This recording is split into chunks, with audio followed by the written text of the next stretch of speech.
What's up guys, this is Dave from Body Blueprint. So today we're going to go over some mobility techniques. We're going to start from the head and then work our way down to our toes.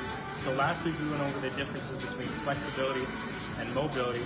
So flexibility, we're just talking about the ability of the muscle fiber to actually stretch and then go back to its natural state. When we talk about mobility, we're talking about not only the ability for that muscle fiber to stretch, we're talking about the joint as well as some proprioception. So let's get into it. The first area we're going to start mobilizing is our neck. We're going to start with our scalenes, the front portion of the neck. So when your scalenes get tight, a lot of times when we check for posture, you'll see that your head will tend to lean forward, and it can also cause some rounding of the shoulder. So to work this part, what we're going to do is sit down nice and tall, and if I'm working the right side of my neck first, what I'm going to do is tilt my head to the right, which creates slack in my muscle fiber. And when I do that, I'm going to take a lacrosse ball and I'm going to twist that slack, the muscle fiber. And then what I'm going to do is actually look away to stretch that muscle fiber that I just twisted. And I can look up, and I can look down, I can keep rotating. If I feel like it's not a good stretch, I can go ahead and create more slack, get a better twist on that, and then go to the side again. I'm going to spend a few minutes there just talking to my body and seeing if there's any tight spots or any weaknesses. And then of course if I do one side, I'm going to do the other. So what we're going to do from there is then work our way down to our first rib angle. So right under our collarbone lies our first rib.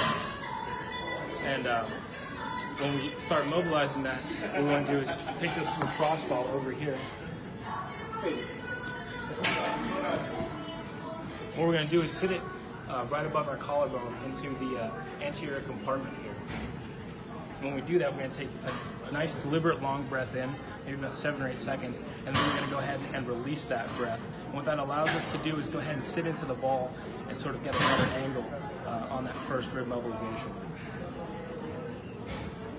So when I do that, nice deep breath in, deep breath out. It allows me to go ahead and sit into that ball. What I can start doing with my right arm is this pole blocks me a little bit. What I could do with that same side is go ahead and start extending my shoulder, and then I can go ahead and flex my shoulder. Now when I bring my shoulder back in flexion, what I'm actually doing is turning my palm outward. And what that does is it causes internal rotation of the shoulder, which gives me a little bit better angle on that first rib.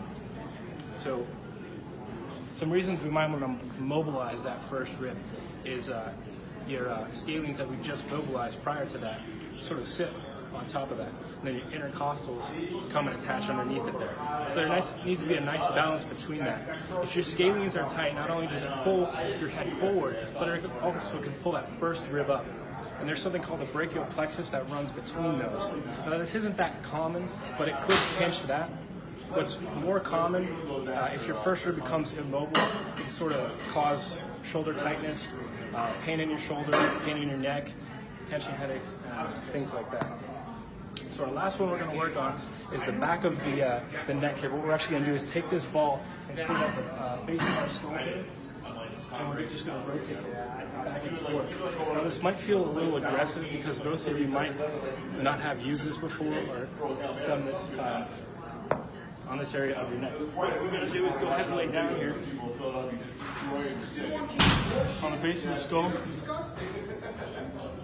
and then rotate back and forth. And what you can do here is also, you can take a little breath in, breath out, allows me to sit on it. Now if you feel like you're not getting anything out of this, it's not enough tension on the back of your neck, what you can do is go ahead and take your arm, so put it over your forehead, take your other arm over your forehead, and go ahead and let the pressure of both of your arms sink the back of your neck into a lacrosse ball. And then just gonna go ahead and rotate that back and forth. And again, you're gonna want to spend a few minutes there figuring out if you have any tight areas of your body or weakness right in that neck there. It is a little aggressive, but after you're done, you're gonna feel like $1,000,000. I hope you guys enjoyed the video. Look forward to next week.